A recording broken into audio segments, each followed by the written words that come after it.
It's an honor to be here. So the topic is the Kyoto School's wartime philosophy of a multipolar world.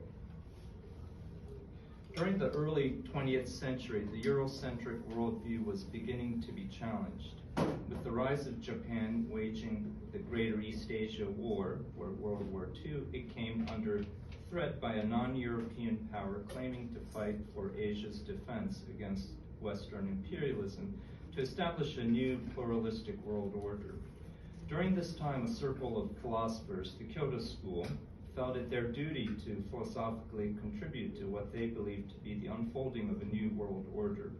My aim here is to examine their ideas and arguments expressed in the Wartime Symposia, The World Historical Standpoint in Japan, followed by an assessment with a focus on their key concept of nothingness. The symposia convened in Kyoto over 3 meetings during 1941 to 1942, organized by Chuo Koron, or Central Review, a popular magazine of opinions and fiction.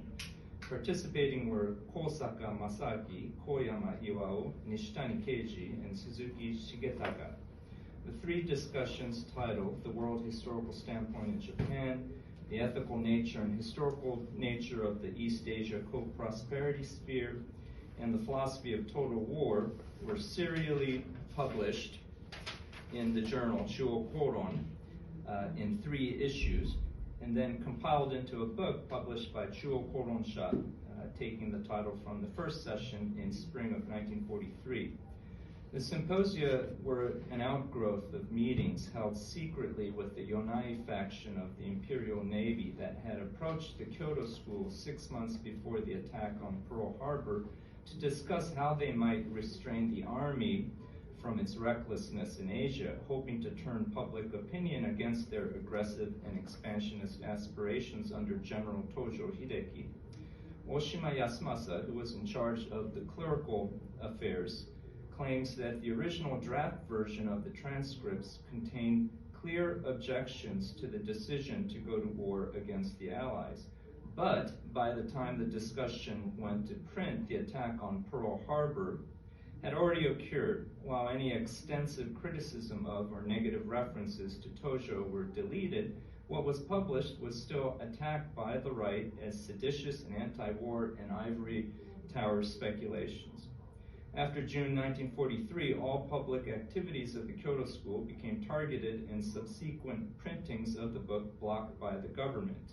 The Chuo Koron journal and publisher was shut down in July 1944. The symposia as a whole was an attempt to rethink and articulate Japan's place in global affairs. It sought to provide philosophical grounding for both the war and the ideal of the Greater East Asia Co-Prosperity Sphere. In the following, I will discuss the views they expressed on particular topics. The discussants understood the modern world as emerging out of post-Renaissance Europe and globally spreading its scientific or mechanistic civilization. This eventually increased Europe's dependence on colonial holdings, transferring the same kind of power into those non-European countries that took in modern production methods.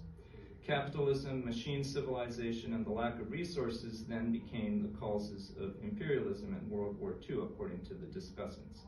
Suzuki and Nishitani argued that there is a problem in the disharmony between scientific progress and the inner spirit of humanity. But they also articulated their commitment to what in fact would be an alternative form of modernity rather than its outright rejection. For Japan had successfully produced its own form of modernity and with revolutionary implications for East Asia to challenge European hegemony.